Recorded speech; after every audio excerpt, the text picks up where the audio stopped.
Are you struggling for consistency in your sim racing? Does your iRating look like a roller coaster? If so, we have good news for you. The way to get more consistent is to first understand what you're doing differently than the professionals. And VRS is the answer. With our competitive subscription, you will have the telemetry, setups, tutorials, and everything else you need to fully analyze your driving. Our data packs and the ability to compare your driving with the best in the world will show you exactly where to adjust your inputs, change your driving line, and shave seconds off of your lap times. And our powerful and precise Direct Force Pro wheelbase and precision pedals are being used by some of the world's best drivers. All these champions agree that VRS hardware is not just the best on the market, it's also priced well below the competition. So if you're looking to upgrade to direct drive and the best pedals in sim racing, VRS is your answer. If you want to get better, get faster,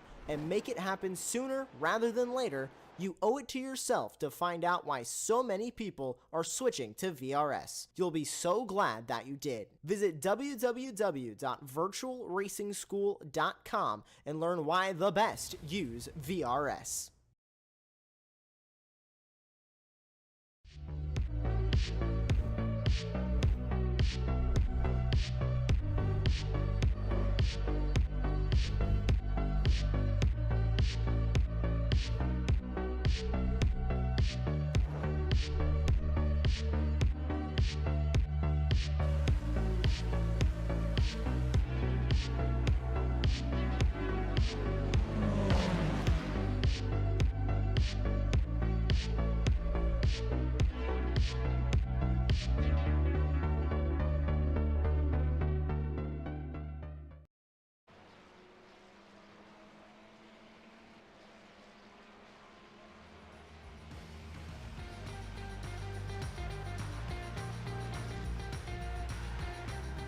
It's been a wonderful season of racing action, but tonight we bring it all to a close. But to do that, we're going to a fantastic circuit with a rich history. Welcome to Watkins, Glen, and welcome to Apex Racing TV's coverage of the S1 Racing GT3 Sprint Series. We're racing one last time this season. We're at the season finale. We don't have a lot to decide. The championship was already decided 2 weeks ago, but we still have some great racing ahead of us. I'm Ron Mons, joined by Taylor Stallworthy, who's been next to me in the commentary booth all season long, with Joshua Wilkie working all the cameras in the virtual production hauler. And now, as I said, the championship has already been decided. Gregory Hoviston sealed the deal 2 weeks ago with another win this season at the Nürburgring. He's locked in as your Season 2 champion. But the battle for second is hot. Justin Barrera is currently second in the championship. His points are at 111. And right now, Kyle Dolmark is behind him, only 5 points behind in third. So it's a very close fight for second, so that'll be one that we have to keep our eyes on. Now, Dolmark has been mightily consistent so far this season, despite not showing up for the first race of the year. He's finished fourth or better every single race that he's raced in this season. Justin Barrera, meanwhile, has a worse finish of 7th, that coming 2 weeks ago, so he's off the back of a pretty bad result. So with the consistency of Dolmark so far this season and the lack of momentum for Barrera, there's a lot to consider trying to figure out who might pull ahead with that championship battle. So with all that being said, I'll pass this off to you, Taylor. Who do you see pulling ahead and taking second in the championship tonight? I think taking a look at qualifying, it's got to be Kyle Dolmark.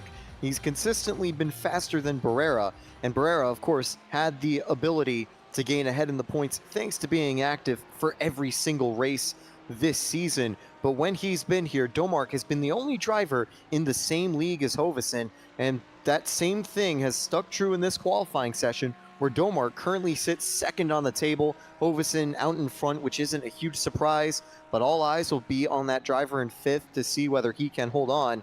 I think it's Dolmark, but I don't think it's going to be impossible for Barrera. We should be in for a treat. Only downside is that Hall and Bellinger, who are also technically in the outside of that fight, are I think with their families for Thanksgiving and will unfortunately miss this final race of the season. Yeah, that's unfortunate, but hey, family comes first, so I can't really blame them too much. So right now, only 13 car setting qualifying times right now, and even though you said that your eyes are going to be on the man in P5, despite the fact that he's already sealed the championship, my eyes are currently on P1 Gregory Hoveson, setting in another fantastic qualifying time, only about 2/10 ahead of Domark. So the point that you mentioned of Domark being the only person that could challenge Gregory Hoveson this year certainly rings true with how qualifying is going at the moment. But you gotta take a look at Gregory Hoveson, because despite the fact that he's already sealed the deal and locked up the championship, I don't think that man is going to take his foot off the gas. He has the opportunity to pull off the clean sweep tonight. He's won every single race this season. He won our season opener at Sebring, then won at Road America, then won at Bathurst, then won at Road Atlanta, and then won 2 weeks ago at the Nürburgring to seal up this championship in very dominating fashion. So Gregory Hoveson has a chance to pull off a clean sweep this year, and if he does, that would be a mightily impressive result for him. So as I said, we're currently in qualifying. We only have about a minute and a half left, and right now it's looking good once again for Gregory Hoveson to take a clean sweep of poles. I believe he has sat on the pole for every single race so far this season, so that'd be another check to tick next to his name this season. So right now it's a fairly small field, all things considered, and we only have a few moments left here in qualifying, but it's looking good once again for Gregory Hoveson. Yeah, most drivers just trying to finish up their final laps, final opportunities to seriously improve. There's Domark getting some help from another driver ahead as he goes through that final sector. This is going to be interesting, I think, this race at Watkins Glen. I've had more experience on the NASCAR layout of the track, where coming off the bus stop through that right-hander, you then just go straight ahead to that final few corners. But here you have the boot section. I think that's the name of it. I may have just gotten that wrong. But that extra part of the track that extends it a little bit longer for these series. And we'll see actually this time around if Domark can now improve. As Barrera, he does. He jumps up to third to get back into the fight. Domark will also improve. He still remains 800ths behind Hoveson. Still pretty damn close to all things considered, and you got that right there. That is the boot section, with some very intriguing corners. The going into turn 6 with that very quick downhill blast. That's going to be real tricky for these drivers just trying to scrub off speed. Fingers crossed that there's no trouble for this man here, Simon Attrill, the series admin, who's had a very difficult season. He's currently running in that Ferrari, currently running in P7 right now. That's how he'll finish in qualifying. So he's had a very up and down year. I believe the only race that he's seen the checkered flag in was Bathurst, and he got very close to ending up in that very last minute accident there that I believe happened on the final lap at the chase. So he hasn't had the best of years, but hopefully, fingers crossed, he actually brings that Ferrari home in one piece. We have a lot of Ferraris here. I believe half the field is Ferraris, which is surprising because this is a horse that we've been all throughout this season. That Ferrari is pretty unstable. It's been the source of most of the drama, accident-related drama this season. That Ferrari doesn't respond too well to the curbs, which at a track like this, where you have to clobber the curbs in the bus stop that Jake Luther is coming up to here soon, it's surprising that so many people are going with a Ferrari, but nevertheless, lots of Ferraris in this field. You can see Luther banging those curbs coming through the chicane there. Very important to get that right, because if you drop a little wheel off and make one tiny mistake, you'll end an absolute disaster there.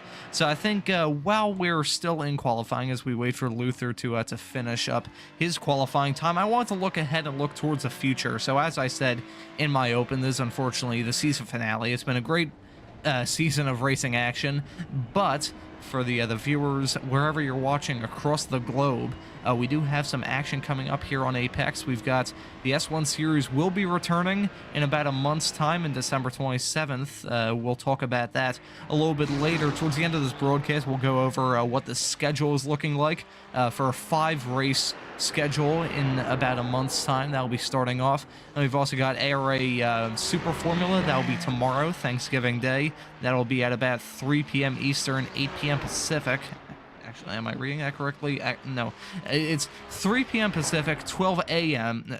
I'm screwing this up. It's 3 p.m. Eastern, 2 a.m., not 2 a.m., 12 a.m., it's noontime Pacific, and then 8 p.m. British time. So if I can spit my words out here and actually do the promos properly, we've got a whole bunch of racing action here. The Radicals are coming up on Friday. That'll be another good round. Canadian Tire. We've also got the late Apex coming up. So if you want to hear about the world of sim racing, there you go. And the S1 series, as I said, will be returning here in about a month's time. So stay tuned for that. But qualifying has rounded up here, and Gregory Hovesen is taking the clean sweep, I believe, of the pole positions this season. He is going to start this race from the pole. You can see the drivers lining up. So we can see we've got a whole full lap for these drivers to try and negotiate here. So we've got a lot of time to play with. So I'm going to pass it off to you, Taylor, so I can take a deep breath and grab a glass of water and give myself a little bit of a break before we go through the grid. Yeah, it's certainly going to be a long one, a long pace lap around Watkins Glen, but it's a beautiful circuit, and it'll be all to play for. Of course, keep an eye out on that first and second row. Domark and Barrera will be at the front of the field. And as this season comes to an end, I also want to say we'll have more S1 racing action later by the end of the calendar year, for a chance for Hovesen to try to hold on to his crown or potentially make it 7 wins in a row if he can cap that 6th win and season sweep here tonight. But it'll be interesting to see as we take a look, a 14-car field that we'll introduce in just a moment's time as everyone lines up on the grid. One of the shorter fields for the season, but certainly it won't be a race that disappoints. Watkins Glen, the right-leaning track for the most part in terms of the direction you take that first turn, is one of the most fun on any racing calendar. I was able to visit there in 2022 and see the 24 hours in real life as the pace car, a Porsche, happens to kick us off as we get underway. And I think this will be a good time. Get this out of the way very early. We'll go through all the storylines following these drivers. We'll take a look at the starting grid. As Taylor mentioned, not the biggest grid in the world, but certainly packed full of storylines. Gregory Hovesen, your champion from this season, taking a pole position once again. The Delta Sport driver lining up on the front row, completing a Delta Sport 1-2. Kyle Domark looking to seal the deal there and grab P2 in the championship. Needs to gain 5 more points to have Justin Barrera, so all Justin has to do is just stay within striking distance there of Domark and preferably beat him. So that'll be the battle that we have to keep our eyes on. Justin Dive Bomber Barrera lines up for this race in P3. That's Spencer Retzma, who's off the back of his first podium, I believe, this season at the Nürburgring. He lines up in P4, and then it's Sharif Grizzle in 5th, who I believe that's his best result of the season, so his best starting spot of the year. He lines up in P5, and that's Eric Bialotta in P6, Simon Attrell, series founder, in P7. That's Jesse Olsen in 8th, Jake Luther in 9th, Bradley Alvis, who had a podium earlier this year, he lines up in P10. That's Panolotis Adalotis in P11. And that's Matthew Perrin in P12, rounding off your 6th row. And then the last row of the field, we have Jed Pascal in P13. And De Hinza rounding off your field, who I believe did not set a qualifying time. So only 13 drivers setting a qualifying time, 14 drivers lining up on the grid for tonight's race. And as we've mentioned many times throughout this broadcast already, we have more action coming up here from the S1 series. It'll be same time, same place here on Apex Racing TV. And I believe this hasn't been set in stone yet, so take this with a slight grain of salt. But it's looking like we're going to have a pretty cool-looking schedule next season. So I believe we'll kick the year off on December 27th at the Hockenheim Ring. Then we'll go to Daytona on January 10th, then go to Suzuka 2 weeks later on January the 24th. Then we'll go to Alton Park, which is going to be interesting, seeing these fairly large GT3 cars lining up on that very tight and technical British road course. So that will be on February 7th, 2024. And then Bathurst will be our season finale there, a 5-race calendar that we'll be broadcasting on Apex Racing TV. So if you want to be in the loop for some more racing action here from Apex Racing TV and from the S1 series, you know what to do on YouTube. Hit the subscribe button, hit the bell. If you've used YouTube for about 5 minutes, you know what to do on this site. So with all that being said and all the promotion out of the way, you can see the drivers with their lights on. We're racing into the dark here to cap off a beautiful season of racing action from the S1 Racing GT3 Sprint Series. It's Gregory Hoverson, your champion, lining up on the front row. Kyle Domark looking to pull off a miracle and break into P2 in the championship. He'll be lining up alongside him. It's an all Delta Sport front row here. You're going to see that Porsche pace car make a hard right turn to pull onto pit road. That's going to be an all Porsche front row to kick us off. The lights are out, the green flag is out, and Gregory Hoverson gets a fantastic start. They're jumping ahead of his teammates for now. We'll see what happens here coming into turn one. It's a very tricky braking zone. There's contact already farther behind. We've got a bunch of Ferraris and the one Audi in the field off already, so a bunch of contact very early on into this race. We've already gotten one turn into this race, and there's already a lot of drivers going off. Meanwhile, it's Gregory Hoverson holding on to a fairly commanding lead right now, but it's not over yet. You can see his teammate is very close to him. They're in the slipstream. There's a lot of slipstreaming action. You can see Justin Barrera is possibly getting challenged there. There might have been a little bit of contact there as they went into the chicane, and you can see some creative interpretation of track limits there, and a little bit of lawn mowing there from the Porsche leading this race of Gregory Hoverson. Yeah, it may have been a Codemasters warning for cutting the corner there on that time by Hoverson, but he holds on. It's surprising to see there. Sharif Grizzle hanging on in P5, and further down the line, a little bit more action as drivers go back and forth. But yeah, I'm not sure if we'll be able to eventually take a look back, but that was a huge incident at turn one. Eric Bellata is at the pits, I think having to tow back, and Jesse Olsen miles behind the field, as we've got some side-by-side racing between the founder, Attrell, and Alvis, who are side-by-side, and Attrell will back out of the corner. It wasn't enough room for him to make that serious move, but for now, he remains in P8 and relatively unharmed. Luther and Alvis, of course, have another fun fight. They are fighting for P6 in the standings at 65 and 64 points respectively, so they've got stuff to fight for as well. Definitely want to keep an eye on them. But looking back, it'll be Gregory Hoverson leading a train of 4 cars on a beautiful view to end lap number 1. I gotta imagine this is the most uncomfortable Gregory Hoverson has been all season long. Usually he's just been in command of these races, pulling comfortable leads and just driving off into the sunset. But here, when we're actually going to have a sunset for these drivers to negotiate with, he's being challenged quite a lot, and we might get a replay here to see what happened in that turn one schmozzle there. You can see a bunch of drivers in the pits. We're getting a replay here to see this pile up in turn one. It all started with some contact farther down the field, just a little bit of a squeeze there involving 3 Ferraris, and then sadly Bellata there and the one Audi in the field gets taken out there with the other spinning Porsche, not the Porsche, the spinning Ferrari, my apologies, spinning through the grass. So that was unfortunate for all those drivers involved. Definitely more for Jesse Olsen, who picked up damage in that. We're riding on board with him, and just quick, bang, right, goes right into him in the other. It's quite ironic how a track like this, which for the NASCAR Cup race is sponsored by Go Bowling, we had a bowling incident very early on in this race, but besides that, it's been very clean so far. Yeah, those are the worst types of incidents because you're just a passenger when you're spinning out, and there's an unlucky recipient on the receiving end of your car. But now we're on the receiving end of some pretty solid racing. This 4-car pack is all together. Rennsport rounding out that top 4. He hasn't been towards the front of the field for most of the season, but he is challenging the leaders at the time being, and he may prove to play a little bit of a distracting figure for that P2 championship fight between Barrera and Domark, who are in a storybook P2 and P3, entering lap number 3 here in the 3rd minute. Hoverson casually setting the fastest lap that Rennsport actually just takes.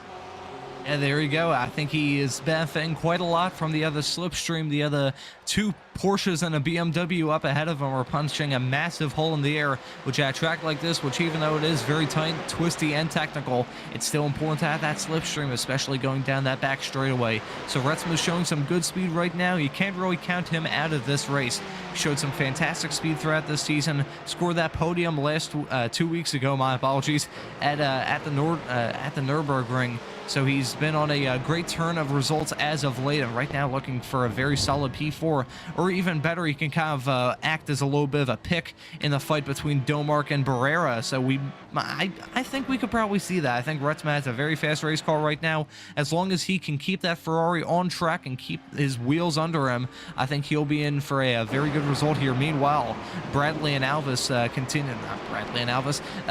Adderall and Alvis, my apologies, continue to battle here. Very hard-fought battle between these two.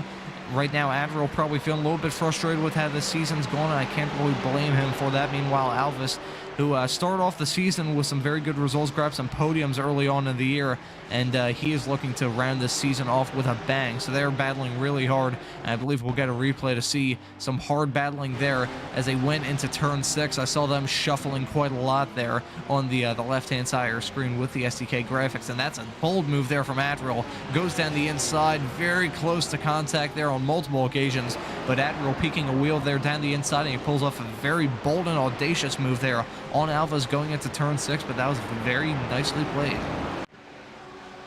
Yeah, good move there for Adderall as he now moves up to P7, and the goal here for Alvis is to see whether Adderall is a lot faster than Jake Luther, and at the moment it doesn't look like it, but he'd love to follow Adderall to try to find that position and get ahead in the championship fight. But meanwhile, the teammates at Delta Sport could be going side by side in the back straight. No, Domark instead gives him a bump draft love tap, entering the bus stop as they stay P1 and P2 for the time being, with a somewhat safe gap at the moment for Barrera, although Barrera did have the fastest lap last time around. But these drivers are so close. We're used to seeing Hovesen being able to break away, but he has not been able to get that distance so far as they follow each other through the start of the boot.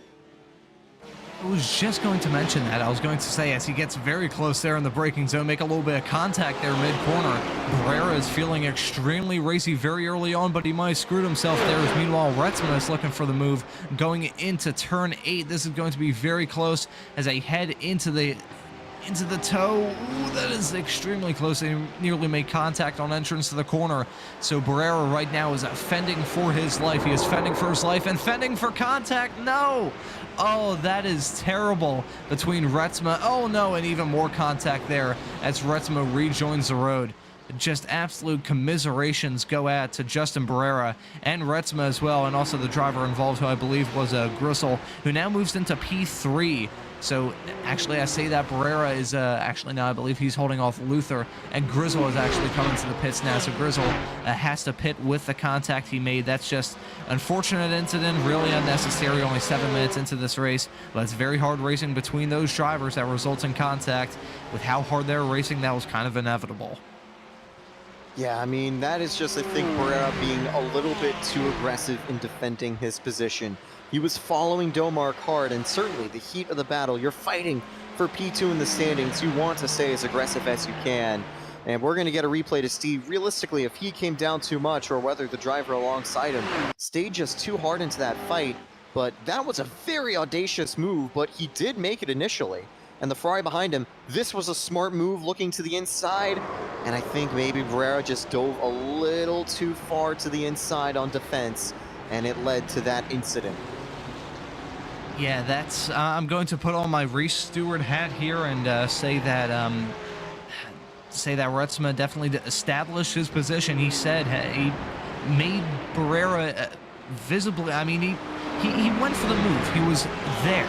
It's not like Barrera was just expecting him to disappear or anything like that. So Retsma made it clear, hey, I'm down the inside going into this corner. It's a very tight corner. It's not one that they see many overtakes at, but he had established his line on the inside.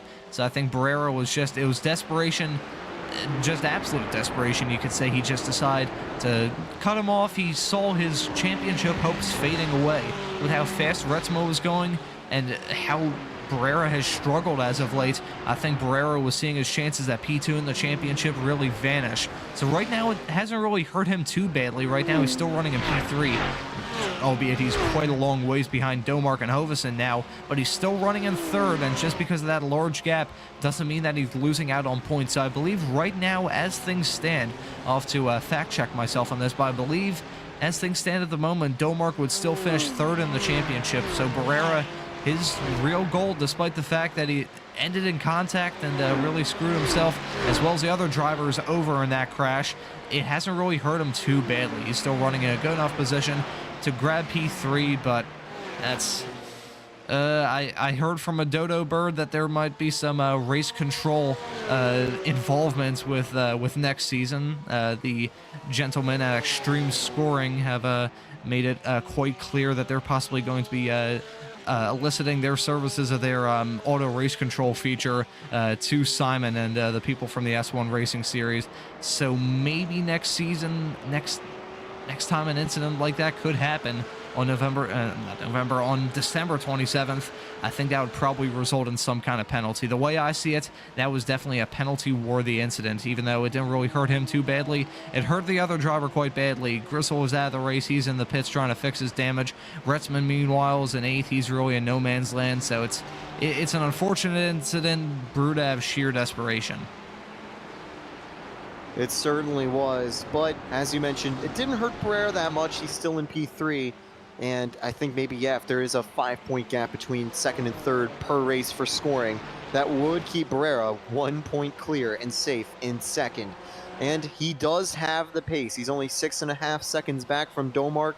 He's been consistently gaining time, and his last lap time as he just crosses the line, 1:43.936. That is the fastest lap of the race. He's a man on a mission looking to get back into that fight. And now the question is, how patient will Domark be following Hovesen? Because he hasn't been that much slower. Although Domark may be hoping to help his teammate make it 6 in a row. We'll have to wait and see as we enter the 11th minute, about a quarter of the way through the race. Yeah, I think there's two sides to this, really. I'm sure Delta Sport is within a very difficult conversation at the moment. Do they let Hovesen kind of drag away with the victory and just make it 6 for 6, get that clean sweep? Or are they going to let Kyle Domark get by and try and secure that 1-2 in the championship as well as a 1-2 in the race? Both of them are looking very fast at the moment, but Barrera is quicker. He just set the fastest lap, as you said, that everyone saw on the left-hand side of your screen with the SDK graphics.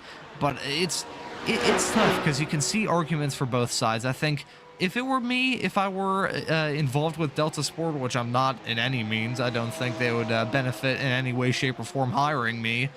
But if I was involved in Delta Sport in some way, I would probably say to Hovesen, hey, look, you've won 5 of the 6 races this season. Could you at least, for this stint, let Hovesen by so we can try and expand that gap between him and Barrera? Because right now Barrera, even though he is quite a long ways back, he's about 6.5 seconds behind these two, he's still setting in some very quick lap times. So I don't know, maybe Domark is just playing the smart game from his decision. Maybe there's no team orders involved in this at all, and he's just staying in that slipstream and trying to get that better fuel mileage by staying in the draft. So there's a lot of things that are playing a big role in this battle, and I think there's still a lot to play for. I mean, these races are 45 minutes long, and we're still only 12.5 minutes into it, so there's still a lot to play for here and a lot to play at. Yeah, fuel mileage, I think, would certainly be another impact as well. We haven't really seen, I think, any drivers running out of fuel with 1 lap to go, but the longer they can stay out, the stronger that final stint can be, and that could be very useful as they continue to go in that 1-2 order, nose to tail. But honestly, I think they're just having some fun up front, as a lot of drivers are having fun in the middle of the field, while Barrera has given himself a pretty comfortable gap to Luther, Attrell, and Alvis. That trio is all within 1.5 seconds of each other, so we could see some shuffling for the 4th, 5th, and 6th position, although they've recently gained a little more space between each other. Maybe Alvis just had a failed overtake attempt on Attrell as Grizzle heads to the pits. He may be retiring from the race. Yeah, I wouldn't really blame him after how severe that damage was. It was very hard contact in a very bad place. I'm sure he picked up some major suspension damage after that contact from the rejoining Retsma. So that was a lot going on there. But Retsma has managed to regain a little bit. He's put together a good race. We might get a replay here to see a possible pass that he pulled off not too long ago on the other Porsche up ahead. We're going through turn 5 here, a very long right-hander going into the brakes at turn 6. Are we going to see something that Admiral did? Ooh, I think that was a little bit of orders there. Just felt like, hey, Retsma is very quick. I mean, I think if that incident didn't happen, Retsma would probably still be in with a very good shot of winning this thing. So it's unfortunate for Retsma there, but he's showing some good pace right now, slowly closing in on Pern in P7. So I think it's not entirely over for Retsma with one pit stop left to contend for. I think if he plays his cards right, he could probably still end up in the top 5 by the time this thing is said and done. Yeah, definitely P4 is still possible for Retsma. He's only 6 seconds away from Luther. Barrera's been fast, though. It may be a little harder for him to catch him. But meanwhile, at the moment, there's no reason for anyone to catch the leader. Hovesen and Domark staying with each other, helping each other with draft mileage as we enter now the second third of the race, approaching that 15-minute mark. I know within a few minutes' time, we'll start to throw out some words like pit stops and thinking about the strategy.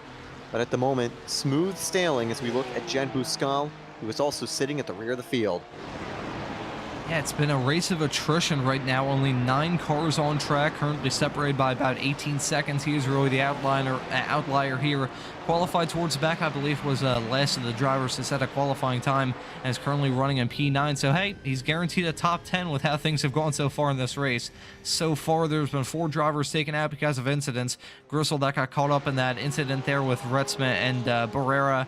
Then Olsen, Adelotis and Balada, who all were taken out in that lap 1 schism there heading into turn 1. So a lot of drivers being taken out, and of course De Hinze there in the other BMW, who I believe did not take the start, did not set qualifying time, and didn't take the start, so he is a no-show here. So only 13 starters here and currently 9 runners, and we're looking at the midfield here with Atrill, who just set his personal best lap of the race at 44.4, so he's setting in some pretty good lap times, slowly reeling in Luther up ahead. And I was going to say that maybe Barrera could get involved in this fight. Barrera is currently in no man's land. He is 7 seconds back of Hovesen in the lead, about 6.5 seconds back of Domark in P2, and then meanwhile the gap between him and Luther is fairly expansive too, so he's really just in a race of his own right now, probably just waiting for those first pit stops, first and only pit stops in these races to come around to possibly try and gain some kind of just anything, just to see anything in his windshield right now would probably be good. I don't think he wants to see anything in his mirror, but to see those Porsches hove into view would probably be his call right now. But I think my apologies, I think Barrera right now is just trying to conserve his stuff, wait till those pit stops, and just try and play his cards right. As you said, right now, I believe they would be tied in points between Domark and Barrera. So I think Barrera is seeing the big picture right now, and he's saying, hey, I don't have to push any of my stuff anymore. And one thing that we do have to keep in mind, there is an incident point limit for these races. So I think Barrera might be a little bit flirtatious with that. The track limits are always a big talking point here at this track. And with that 4X that he picked up for that incident there with Retsma, I think he might be teetering on the edge of possibly a drive-through penalty. So that could be the reason why we're seeing Barrera drive a little bit cautious right now. Yep, but so far, it's still kind of stayed still in terms of the lap times. There's no serious difference between a lot of them this last time around. Domark 144.1, Hovesen 144.2, Barrera 144.2. So certainly, unless something major happens, it'll mainly be the pit stops that we see a lot of shuffling. But indeed, for the moment, and as you had just mentioned as well, the incident limit will certainly be something to keep an eye on, whether Barrera does go a little too aggressively into the grass from time to time. We're currently watching Piran as he tries to close down on a Ferrari as well, and Alves now cutting through the chicane, looking very nice in the moment. He's a Porsche in the middle of Ferrari land with 2 in front and 2 behind him, and his championship rival for P6 is further up the road.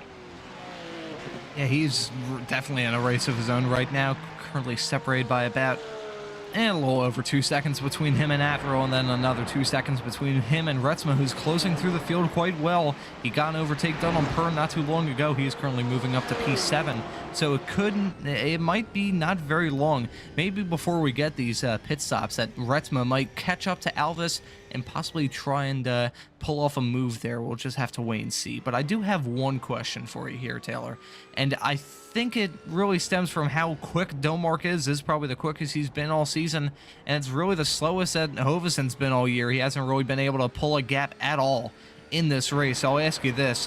When it comes time for the pit stops, do you think the two Delta Sport drivers that are running at the front of Hovesen and Domark, do you think they're going to pit together, or do you think Domark is just going to say, screw it, and then try and go an extra lap? Because with the pace that he's showing right now, he might be able to pull off the overcut here if he just stays out one more lap. So what do you think? Try and get yourself into the mind of Kyle Domark. What would you do? You definitely follow Hovesen. You don't try to risk it. You don't try to go early. You don't try to go late. Take the drafting partner with you and fight until the very end. Because even though Hovesen's gained, I think, a little bit of time those last few laps, I don't think there's a reason you'd want to try the overcut or undercut. They're actually in a very comfortable race at the moment. So if I was him, I would simply follow Hovesen, get into the pits, and you'll probably be right behind him when he exits, so you can stay as a 1-2 team and only have to worry about a serious battle when there's a few laps to go and there's no serious threat from Barrera.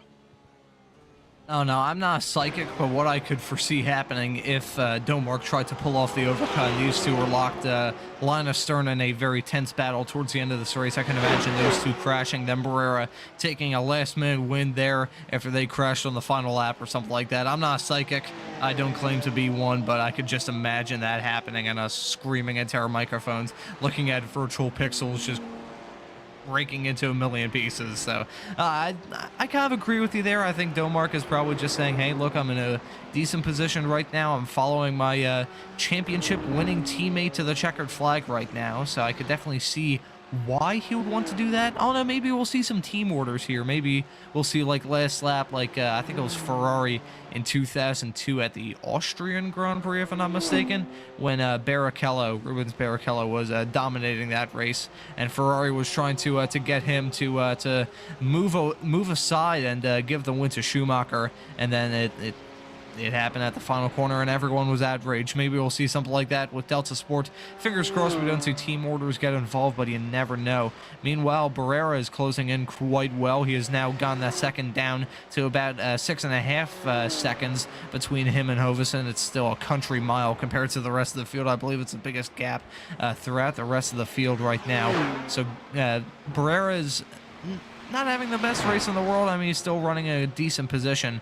But I think even if that incident didn't happen there a few laps ago at this point, it's like half of the race ago, if that incident didn't happen, I think Barrera still probably would have dropped back a little bit. Maybe he has some kind of damage on that BMW that we don't know. Maybe some kind of front-end damage, some aerodynamic damage that could be slowing him down a little bit. Meanwhile, we're following Rennsport here heading into the very quick and very challenging Turn 6. He is slowly reeling in Alvis right now, and he managed to get by Pern a while ago. You can see him in the back of shot, and we might get a replay here to see the move that Rennsport pulled off on Pern not very long ago. They're going into the toe here in the boot section. Actually, my apologies, they're going through the chicane here on the back straightaway. Rennsport, he just slips down the inside, manages to pull off that move quite uncontestedly. I think that was just driver realizing it's kind of the same scenario that Rennsport found himself in when he went by Pascal. I think both him and Pern realized, hey, look, the driver behind me is running very quick right now. Probably would be running in the podium spots as far as I'm concerned if that incident didn't happen between him and Barrera. So I think they probably realized that, and they're like, hey, may as well get out of his way. Meanwhile, Barrera goes with the fastest lap at 1:34.9. So Barrera is setting in some fantastic laps right now, slowly reeling in that gap. It's now less than 6 seconds between him and Domark. So even though it's a fairly large gap that is slowly closing in, and speaking of slowly closing in, the pit stops are near. We're 23 minutes into this race, coming up on the halfway mark. So I think probably in the next 8 minutes, I think we'll see some pit stops here. What do you think, Taylor? Yeah, I think we'll see pit stops eventually. I mean, I said within the next few minutes, around 8 minutes ago, we'll start to look at that. But within the next 5 minutes, we should see a few drivers making the initial jump to the pits. None of the current drivers in the field have pitted. Anyone else who had been in a wreck is out of the race or a lapped car. And there are no lapped cars on the track. But yeah, fun thing for the Barrera fastest lap, though. He tied the exact lap of Hovesen to the 1,000th, 1:43.904. That is a very good lap time for him, even to Hovesen's lap time. You don't always see two of them being purple, but you do this time around. And now we'll see whether Retsma can move up into P6. That would be good, or that would be bad news for Elvis, who'd fall further behind his championship rival. And Retsma will follow him out of this corner onto that straightaway before that final 1-2. It's usually turns 6 and 7 if you're on NASCAR or you're running the shortened circuit on one of the other rookie road racing series. I did one of those not too long ago. But it looks like Retsma will be a little far away. And no, he's going to be our first takers of the pits. Ooh, that is a very bold strategy from him. That's... maybe he was just seeing the fact that Elvis wasn't getting out of his way, and it was like, this guy's being too difficult. I'm just going to pull into the pits to not get held up by him. So Retsma, you can see him slowly trundling down pit road as he's about to drop back to last here. As you can see, Pascal and the other Porsche overtake him. So Retsma is going to slide into his pit box in a few moments' time. He is going to stop in his box, hopefully hit the marks. Yep, I don't see him backing up, so he hit his marks perfectly. So we're going to see Retsma top up on fuel and get some tires here. So Retsma, a very early taker on in the pits. Maybe we'll see, maybe the rest of the field will see these drivers, well, we'll see Retsma in the pits and be like, hey, may as well be my time to take it. So we'll have to keep a close eye on Hovesen and Domark, see what they might do this time by. As you said, probably next 5 minutes, we'll see some pit stop action. We'll see if those two Delta Sport drivers come in at the same time or whether they split their strategies.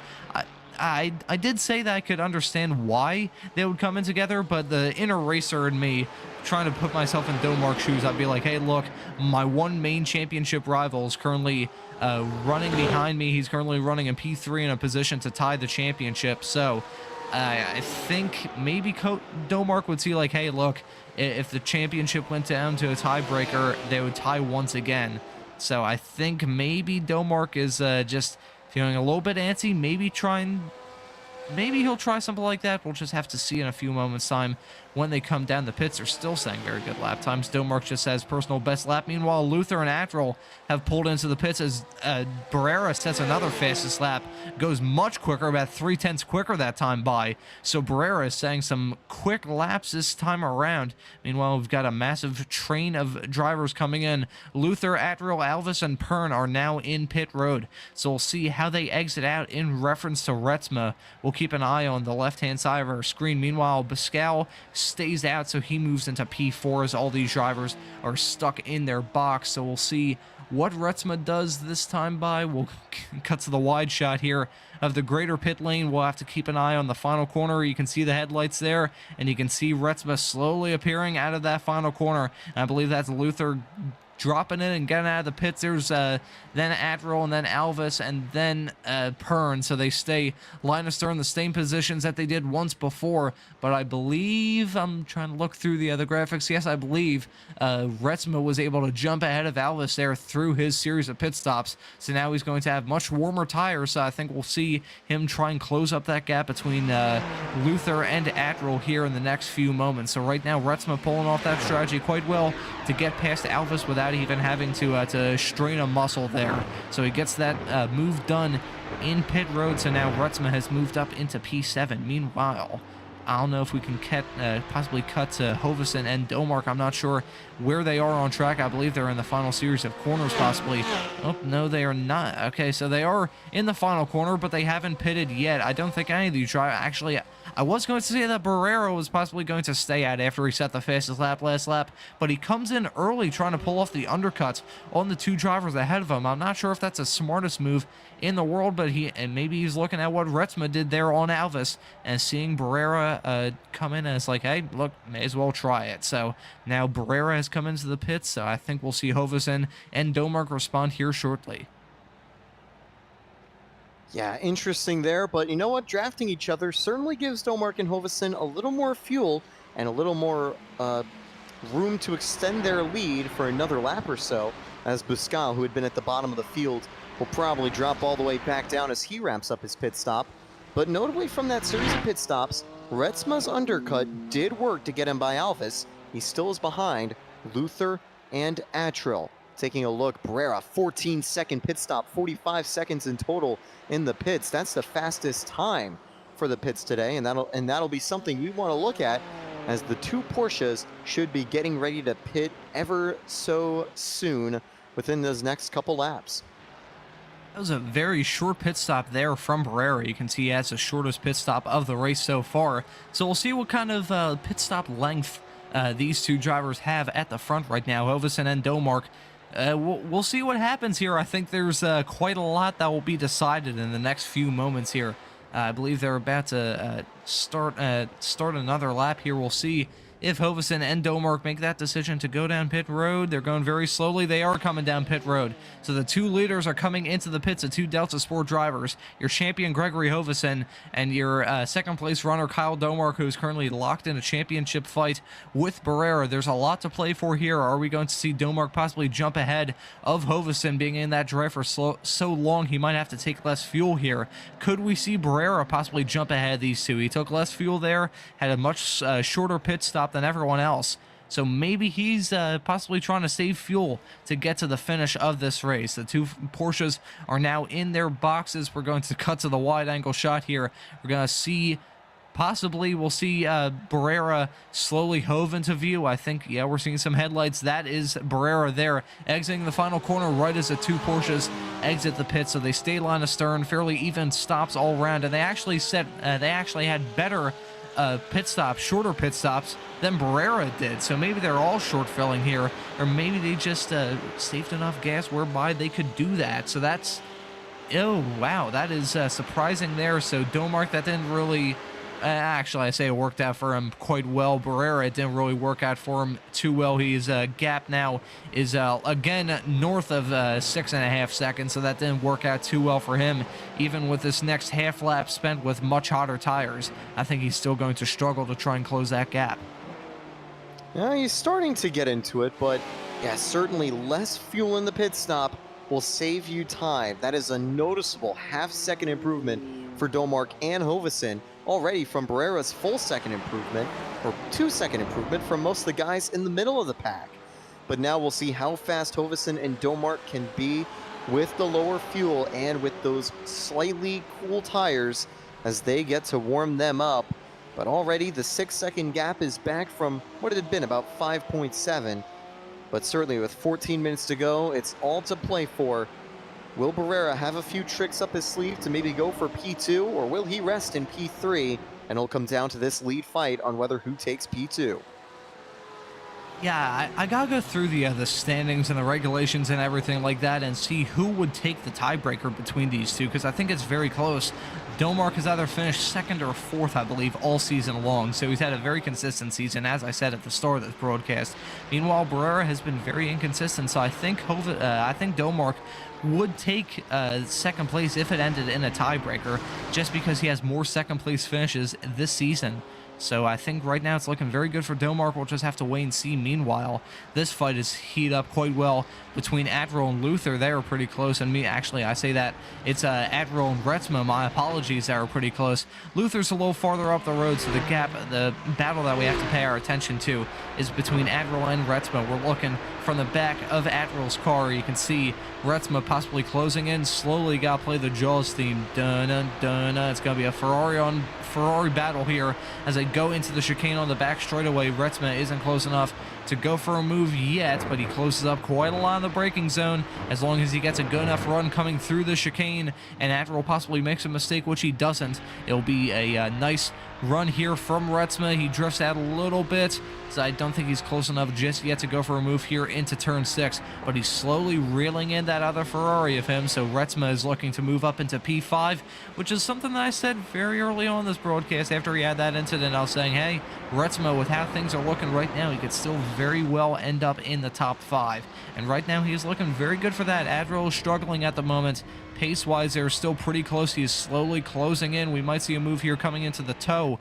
Ooh, is it going to be a move here from Retsma? It is not, but they still get very close. You can see the flash of the headlights there on the inside of Admiral's car, and I don't think Retsma will go for the move here into turn 8 after the incident he had there with Barrera at the first 10 minutes of this race. So right now Retsma is looking really racy, possibly going to move up into the top 5. We'll just have to see, and maybe with how long enough there is in this race, we're only 33 minutes in, so we still have 12 minutes of racing action here from not only this race, but the rest of this season. I think Retsma might, if he has enough pace, he might be able to close up to Luther as well, and maybe make it up into P4. We'll just have to wait and see. Yes, indeed. As we watch Rennsport go a little bit wide through that turn one, that is a very exciting corner when all the cars are together, but even solo, it can be tough as you go deep and try to chain through a good run into this section.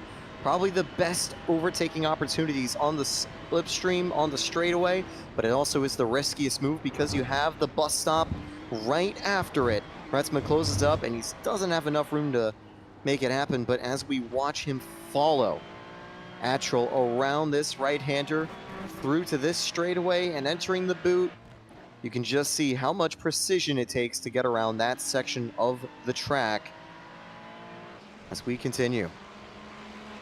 I believe, if I'm not mistaken, Luther's slowly getting reeled in by these two. I'm taking a look at my live timing screen, and last time by, Luther set a 144.3, meanwhile Apple was at a 144.09, and Rennsport was at a 133.8. So these drivers are definitely reeling in Luther, so that idea I mentioned of possibly Rennsport luring in Luther and managing to move up into P4 by the time we see the checkered flag in about 10 minutes time, that is certainly going to be a possibility here. That was a very slow lap from Luther, and you can see he is closing in even more, so that gap is slowly closing. Meanwhile, Domark has managed to set the fastest lap of the race and take the lead of the race. Not sure what happened there. He manages to get the lead of the race and sets the fastest lap of the race in the process. Maybe there's some team orders involved with that. We might have to take a look at a replay to see what happened there between Hovesen and Domark. Thank you, Josh, our producer, for getting this replay so quick. So Domark coming out of the final corner. Ooh, is it going to be... Oh, that looked very uncontested there, so I think that might have been a very good run, or maybe just a little bit of gamesmanship between those two. As much as Hovesen, as a racer himself, is probably saying, hey, look, I want to get the clean sweep, I think he's probably thinking of the bigger picture with the team. Domark, even though he probably would win the tiebreaker, I don't think, I say that, I don't think he actually... I don't think he wants to settle with a tiebreaker. I don't think he wants it to come down to that, and I don't think Hovesen wants to either. So I think maybe we're just seeing some swapping between these two. Yeah, Hovesen trying to get the move done on Domark here as they go into the toe. They're going side by side, so maybe there's just some leapfrog action here. They're just doing this for gits and shiggles here. Who knows? But right now, the Delta Sport drivers have swapped the lead twice over the past few moments, so this might be something that we have to keep our eyes on before we see the checkered flag. I certainly think it's always fun to see a little bit of action. They don't have much else to do as they're both keeping it incredibly clean. But that actually, however, they do need to be careful because it opens a chance for Barrera to continue gaining time when they're making those moves and slightly slowing each other down. He's now only 5 seconds away from Domark, but with time winding down, he's going to need some magic to really make it all the way back. He'd need to do that 144 compared to a 144.7 and 144 even more every single time as we enter those final, probably I think 5 laps of the race or so. We've got about 8 minutes to go until we reach that 45 mark, but certainly time is not on his side, especially if Domark and Hovesen swap and keep it that way later on. Rennsport, meanwhile, is able to get past Atril and is chasing Luther further down the road. But that gap is kind of safe for the moment. We'll have to wait and see if he can get it. Here's his move to get by Atril as they're going, as we look at this replay, they're going down the long straight and that first sector. And ooh, it's a move into the bus stop. Very cleanly executed. And obviously you can't defend that too hard or else there's going to be tears. Yeah, that was a beautifully executed move there from Rennsport, going for a move into that corner. Usually ends in some form of massive disaster, but for Rennsport, he managed to pull it off smoothly. But as those two battled, Luther was pulled away. You can see the gap is now about 2 seconds between Luther and Rennsport right now. So even though there still is a little bit left to play for in this race, we're at 38 minutes, coming at 38 and a half minutes now of this 45-minute affair here. I think Luther is in a very good spot to come home in P4. Rennsport right now very comfortably in P5. He's going to have some kind of miracle to happen for him to make it up into 4th. But Luther has been pretty inconsistent pace-wise. Maybe he was just saving his stuff up and trying to save up his tires to try and pull that gap towards the end of this race. Who knows? I think as I say that, Rennsport is closing in. You can see that gap now is decreasing. We'll see the lap times that these two drivers tick in. Hovesen sets a personal best there, about a 10th clear of his teammate. Meanwhile, Luther is going to cross the line and get a 1 minute and 44.4, and Rennsport was at a 1:44.1, so those drivers are closing in slowly but surely, about 0.3 of a second separated them in lap time last time around. So Rennsport is slowly reeling in his fellow Ferrari right up ahead of him. Is definitely some mind games playing a little bit of an effect here. Being in a GT car and seeing the headlights of your main rival is pretty daunting, especially at a track like this, which, even though it is a permanent road course with the barriers so close together, it gives a weird street circuit feel. Of course, Watkins Glen was at one point a street circuit run in Watkins Glen itself, then moved to this permanent road circuit many moons ago and hosted Formula 1, but it has that weird street circuity feel. Certainly, if you make any sort of mistake at this very old school circuit, you are in for a world of hurt. So I think mental games are playing a little bit of an effect here. Rennsport's bright Ferrari headlights are reflecting brightly into the eyes of his competitor right up ahead of him. So a little bit of mind games playing a bit of an effect in this battle. Luther is slowly dropping back and falling into the crutches of Rennsport. I believe they've been fairly even matched pace-wise this lap, although as I say that, I believe that gap decreased a little bit more, but I think Rennsport might be a little bit too, it might be a case of too little too late here. So we'll see what happens here in the final 5 minutes and 4.5 minutes now of this race. Jesus, time is flying by in this race. Meanwhile, up towards the front, the battle is cooling off between Hovesen and Domark. That gap is now about 0.3 of a second. It's still probably the closest gap between that Hovesen has had all year long. And I think we could still see something like that, maybe some chicanery happens in the later stages of this race. Barrera is still closing in. He is about 5.2 seconds behind these two. So maybe he's crossing his fingers and hoping for these two Porsches ahead of him to make some sort of contact or have some kind of off, and then he'll be able to take the position. He's staying in the catbird seat if those two teammates come to blows. So we'll see what happens here in the final stages of this race. Yep, we'll have to wait and see. But Domark has fallen behind ever so slightly now, as Barrera is still setting a decent time, although it may be less of him falling behind and Hovesen just pulling away. So he gets a little burst of speed entering this new section of the track. And by the way, something else I think we've noticed throughout the race, day has truly turned to night over at Watkins Glen, the day-night cycle being in full effect. The headlights shining brighter than the cars themselves, with 3 minutes to go. But the question will be whether Domark will catch back up, whether Hovesen maybe gives him a chance to, or if Hovesen is now comfortable and going to keep pushing away. I think maybe only 2 laps to go at this stage, with it about a 1:45 is the average lap time and 3 minutes to play for. We are quickly rounding down to the end of the season here for the S1 Racing, well, Season 2. It's been a wonderful season here on Apex Racing TV, and hopefully the viewers watching wherever you are across the world are enjoying this well and enjoying another dominant drive from Gregory Hovesen as he sets a fastest lap of the race at a 1:33.2. So Gregory Hovesen is really staking his claim on this race and this championship and this season for that matter. He hasn't really put a foot wrong all year, but he's still setting fastest laps towards the end of the season like his life depends on it. So Hovesen still putting in some very good laps here, but closing in is Domark. Maybe Hovesen is just taking it easy here, but that gap has decreased a lot. It was about 0.6 of a second. Now it's about 0.4 of a second. I say that actually increases to about 0.7 of a second as they go through the chicane. So the gap is still maintaining a little bit of slipstreaming, being the reason why the gap closed up there a little bit. But right now it's looking very easy. It's looking like a cruise to the finish, really, for Gregory Hovesen. He's going to take the white flag this time by, and this will probably be a victory lap for him, as we can see Domark flashing his headlights there. That's very bold strategy on a track that has no lights at all, and it being upstate New York, there's no light pollution that will keep the track at least somewhat lit up. So that's a very strange strategy there from Domark. Maybe a little bit of mind games, maybe just some tomfoolery between teammates towards the end of a very good season for Delta Sports. Looking good for Hoverson to take his 6th win of the season and complete the sweep of the year. And for Domark, it's looking pretty good right now. I believe the tiebreaker between those two would end with a Domark championship. So right now it's looking very good for Kyle Domark to seal up P2. They're coming around the final corner now, and they're going to take the white flag this time by.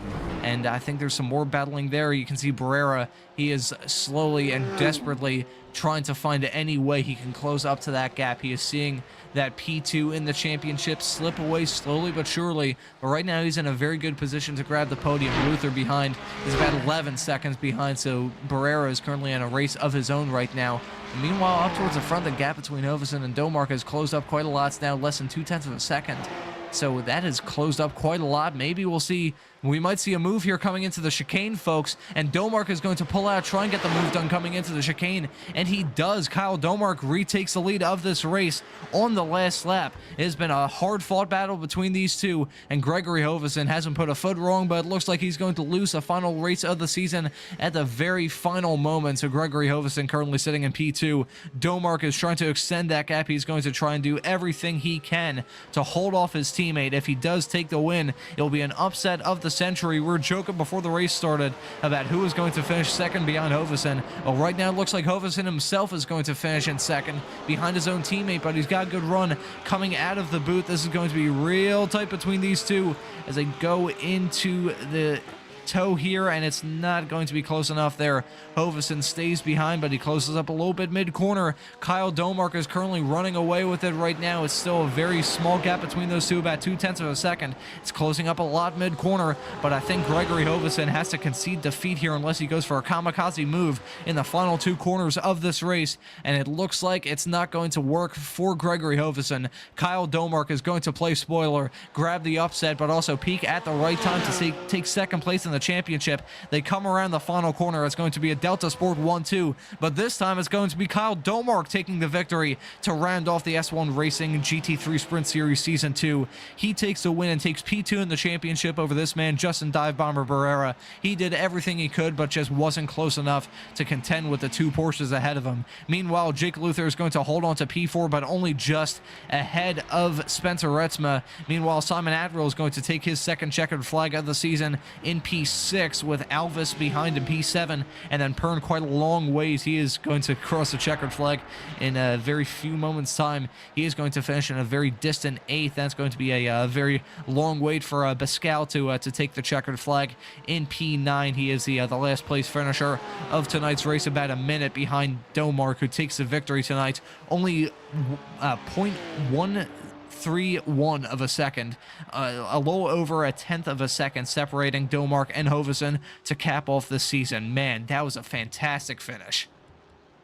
Yep, side by side at the line, Delta Sport able to race off into the sunset, the 1-2 in the title secured. And I think on that final lap, Hoverson, a 1:45 one-lap time, I think that may tell the story that it was sportsmanship to help the teammate take the win today. But otherwise, it would have been 6 wins in a row for Gregory Hoverson.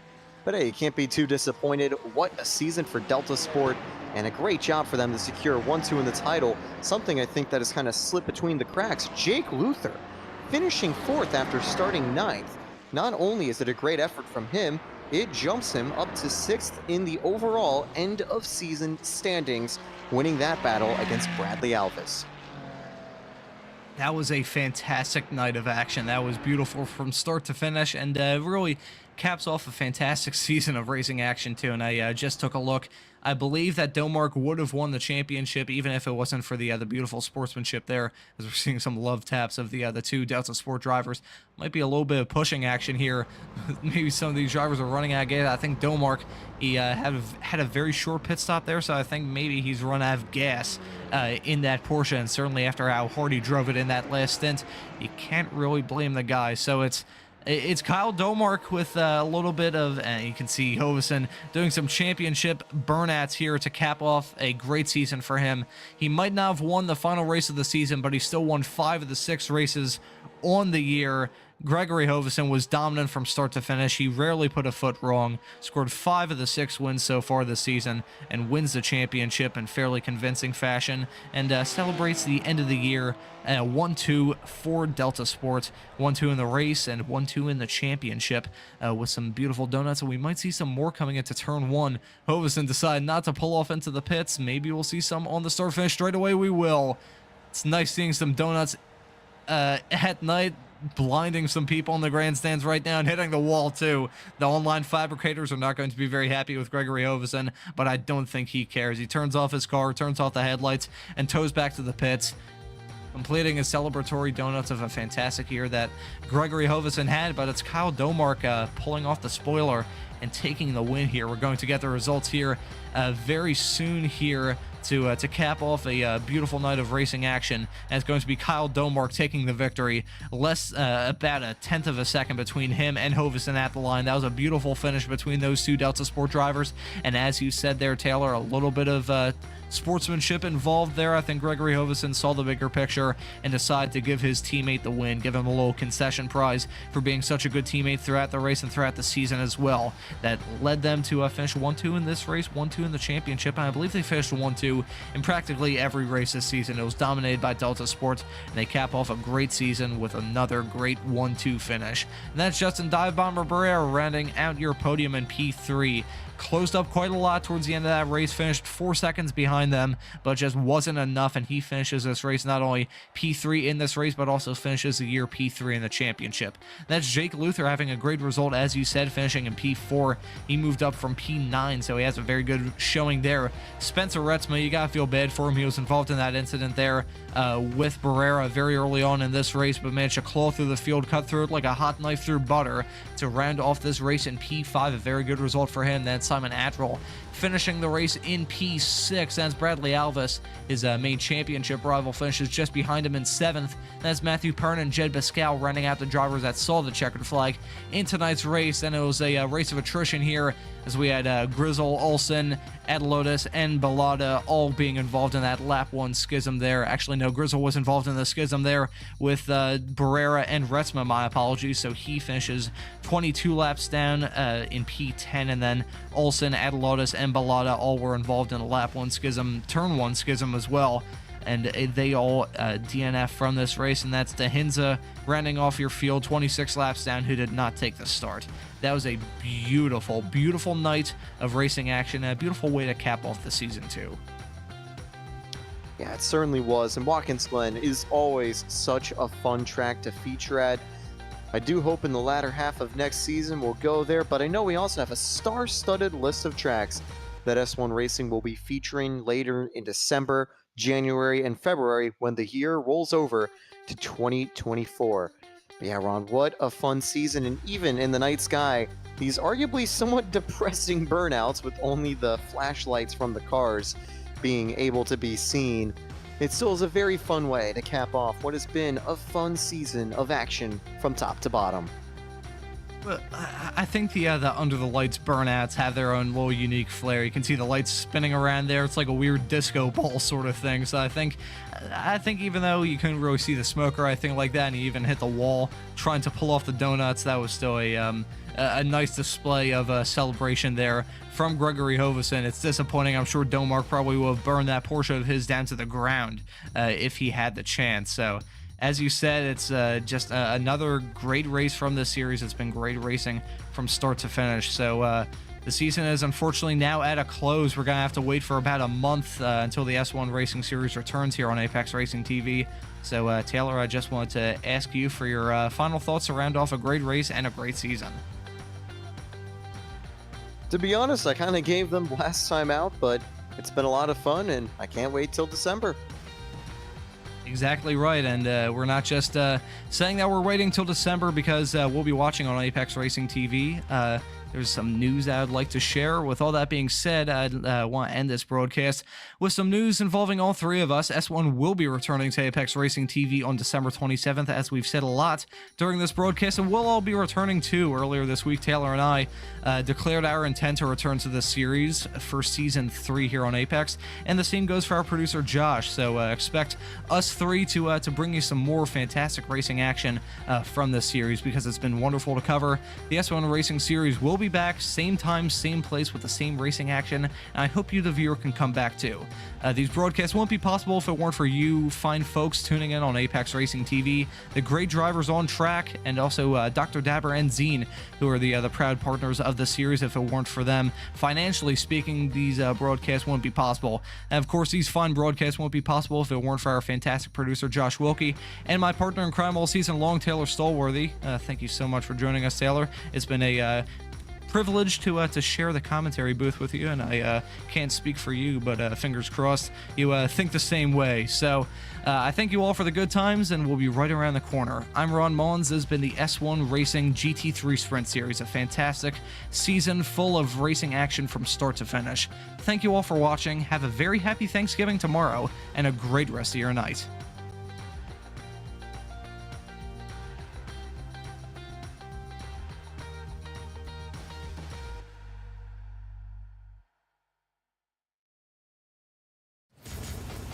Are you struggling for consistency in your sim racing? Does your iRating look like a roller coaster? If so, we have good news for you. The way to get more consistent is to first understand what you're doing differently than the professionals. And VRS is the answer. With our competitive subscription, you will have the telemetry, setups, tutorials, and everything else you need to fully analyze your driving. Our data packs and the ability to compare your driving with the best in the world will show you exactly where to adjust your inputs, change your driving line, and shave seconds off of your lap times. And our powerful and precise Direct Force Pro wheelbase and precision pedals are being used by some of the world's best drivers. All these champions agree that VRS hardware is not just the best on the market, it's also priced well below the competition. So if you're looking to upgrade to direct drive and the best pedals in sim racing, VRS is your answer. If you want to get better, get faster,